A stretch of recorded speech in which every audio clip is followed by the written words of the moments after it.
Hello everyone, welcome back to my channel IT का। क्या आपने किसी हॉलीवुड की मूवी देखते हुए या फिर नेटफ्लिक्स शोज देखते हुए ये नोटिस किया है कि वे कभी गुड लक या फिर वेरी एक्सपेंसिव जैसे सिंपल वर्ड यूज़ नहीं करते हैं? जब भी कोई स्टेज पर जाता है या फिर कोई महंगी चीज़ खरीदता है तो वो ऐसे एक्सप्रेशन से ही बोलते हैं, बल्कि वो ऐसे वर्ड्स बोलते हैं जो आप बिना टाइटल के या सब टाइटल के समझ ही नहीं सकते हैं। क्यों? क्योंकि वो किताबी इंग्लिश यूज़ ही नहीं करते, वो यूज़ करते हैं नेटिव ईडियम्स। तो अगर आप next time TV show, podcast या फिर किसी सीरीज को बिना अटके समझना चाहते हैं तो हमारे डे 4 की क्लास में आपका स्वागत है। आज मैं आपको 3 ऐसे गेम चेंजर कॉमन ईडियम सिखाऊंगी जो आपकी कम्युनिकेशन को बिल्कुल नई डायरेक्शन देंगे। और वो है break a leg, cost an arm a leg and under the weather. तो इन तीनों का यूज जानने के लिए वीडियो को एंड तक देखिएगा, लेकिन उससे पहले एक रिक्वेस्ट कि अगर आप इस चैनल पे नए हैं और आज ही आए हैं, so please subscribe my channel and access my playlist, ताकि अब तक जितने कॉन्सेप्ट हमने अपनी इस जर्नी में कवर किए हैं आप उनका बेनिफिट ले सकें, और साथ ही साथ नए बनते हैं वीडियो की आपको नोटिफिकेशन भी मिलती है। तो स्टार्ट करते हैं हमारा आज का कॉन्सेप्ट। और हमारा आज का पहला इडियम, ब्रेक अ लेग। अब इसके लिटरेरी मीनिंग से कंफ्यूज मत होइएगा, क्योंकि हम हमेशा हिंदी टू इंग्लिश ट्रांसलेशन करते हैं। ब्रेक अ लेग का मतलब ये नहीं है कि किसी की टांग तोड़ दे हो। इसका मीनिंग बिल्कुल ही ऑपोजिट है। तो जब कोई आपका फ्रेंड कोई प्रेजेंटेशन देने जा रहा है या फिर इंटरव्यू देने जा रहा है या फिर स्टेज पे परफॉर्मेंस देने जा रहा है, तब आप क्या कहते हैं? तब good luck for your performance. लेकिन जो हमारे नेटिव स्पीकर्स हैं वो यूज़ करते हैं ब्रेक अ लेग, यानी कि किसी को गुड लक विश करना। तब वो यूज़ करेंगे ब्रेक अ लेग। अब इसके पीछे एक स्टोरी है। पुराने ज़माने में जब थिएटर और शोबिस की दुनिया थी तो लोगों में एक सुपरस्टिशन था कि जब आप किसी को गुड लक डायरेक्ट विश करते हैं तो एक्चुअली उसकी परफॉर्मेंस को नज़र लग जाती है। तो अब हम उसे बैड लक तो विश नहीं कर सकते, तो उसकी जगह पे एक नया ईडियम ओरिजिन हुआ और वो है ब्रेक अ लेग। तो जब भी आप किसी को गुड लक विश करें तो यूज़ कीजिए ब्रेक अ लेग। अब इसके एग्जाम्पल में भी आते हैं। तो एग्जाम्पल करने से पहले ये कंफर्म कर देते हैं कि ये कौन से इंग्लिश के वर्ड को रिप्लेस कर सकता है। पहला है हमारा गुड लक, यानी कि अगर आप गुड लक मेंशन करना चाहते हैं तो वहाँ पे ब्रेक अ लेग का यूज़ कीजिए। और सेकंड है ऑल द बेस्ट। दोनों ही सेंस में आप ब्रेक अ लेग का यूज़ कर सकते हैं। अब इसका एग्जाम्पल भी देख लेते हैं।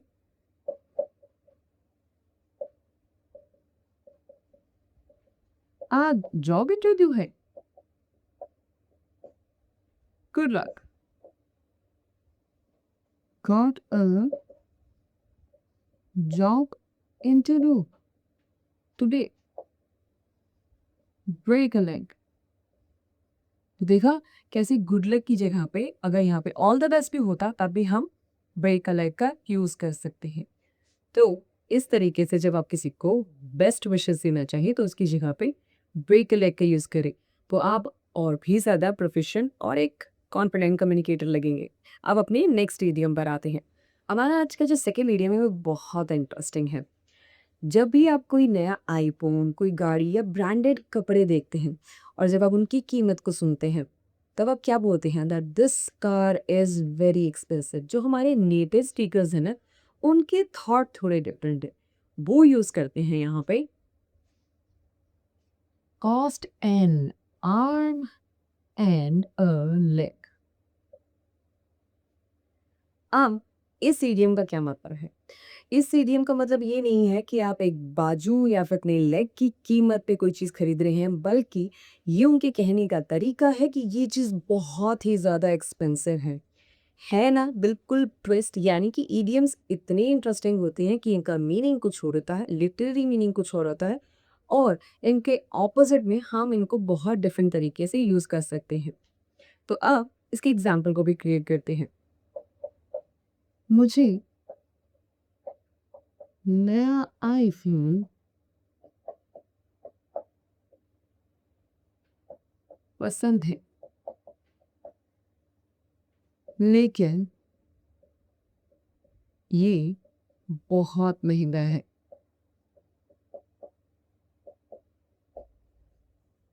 तो जब भी हिंदी के सेंटेंसेस में बहुत महंगा मेंशन हो, उसकी जगह पे आप cost an arm and a leg का यूज़ कर सकते हैं। किसकी जगह पे? वेरी एक्सपेंसिव की जगह पे। तो वेरी एक्सपेंसिव को चेंज कीजिए कॉस्ट एंड अर्न और लेग से। आप इसको ट्रांसफॉर्म कर देते हैं।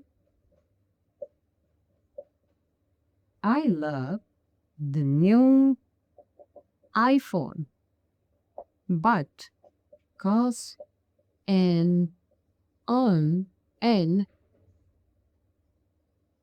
earn leg। तो कॉस्ट एंड आर्न एंड लेन का मतलब हमने क्या बताया कि वो बहुत महंगा है, वेरी एक्सपेंसिव है। तो अब आपको समझ में आया कि कॉस्ट एंड आर्म और लेग का मतलब क्या है और हम किस तरीके से इसको यूज़ कर सकते हैं। अब अपने लास्ट के इडियम को भी कंप्लीट करते हैं।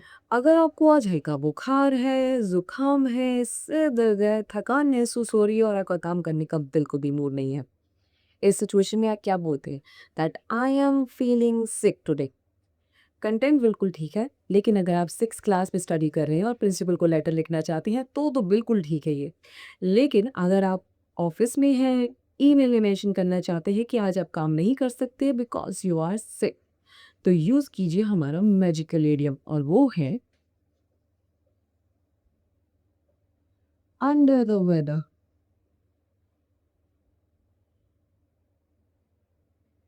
अब इस वर्ड का, इस इडियम का वही मीनिंग है जो थोड़ी देर पहले मैंने बताया, जैसे कि आपकी तबीयत ठीक नहीं है और आप काम नहीं कर सकते, तब हम अंडर द वेदर का यूज़ करते हैं। इसका मतलब क्या है? जैसे कि अभी ले लेते हैं कि नॉर्दर्न पार्ट में, इंडिया के नॉर्दर्न पार्ट में बहुत ज़्यादा बारिश हो रही है या फिर ठंड का मौसम है और आपको ठंड में या बारिश में फ़ीवर, कोल्ड होना जायज़ बनता है।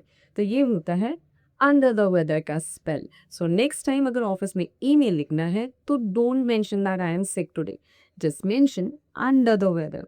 अब इसका एग्ज़ाम्पल भी कवर करते हैं। वह घर पर ही रुकी क्योंकि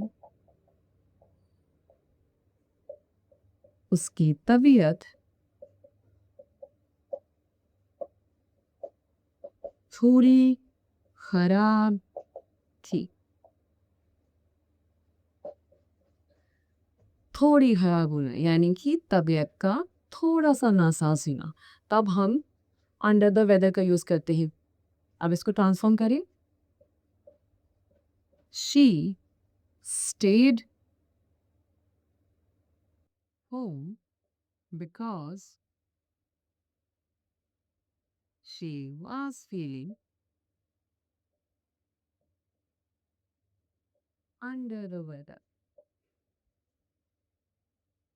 क्या यूज़ किया हमने? तबीयत का थोड़ा खराब होना, तो अंडर द वेदर का यूज़ किया। अब ये मत सोचिएगा कि यहाँ पे टाइफाइड या मलेरिया होगा तभी आप अंडर द वेदर का यूज़ कर सकते हैं। नहीं, अगर आपकी तबीयत थोड़ी ख़राब है, हल्का फ़ीवर लग रहा है, खाँसी, ज़ुकाम है और 2 दिन की मेडिकेशन से आप ठीक हो जाएँगे, तब आप अंडर द वेदर का यूज़ कर सकते हैं। तो चलो अब 10 सेकंड में अपने आज के इडियम्स रिवाइज़ कर लेते हैं। किसी को गुड लक विश करना हो तो क्या यूज़ करेंगे? Break a leg. कोई चीज़ बहुत महँगी है, तो क्या यूज़ करेंगे? Cost an arm and a leg. किसी की तबीयत थोड़ी खराब है, तब क्या यूज़ करेंगे? Under the weather. अब आपकी बारी, देखते हैं आपको आज के इडियम्स कितने समझ में आए। मेरी तबीयत अब थोड़ी खराब है इसलिए मैं जिम नहीं जाऊंगा। हिंट यहाँ पे क्लियर है, थोड़ी तबीयत खराब होने की बात हो रही है, तो मुझे बताइए कि आज का कौन सा इडियम इसमें यूज होगा। कमेंट में अपना आंसर मेंशन करना मत भूलिएगा। इसी बात पे आज अपनी क्लास को रैप अप करते हैं। Till the time keep reading, keep speaking, don't forget to like and subscribe and new see you in the next video. Bye bye.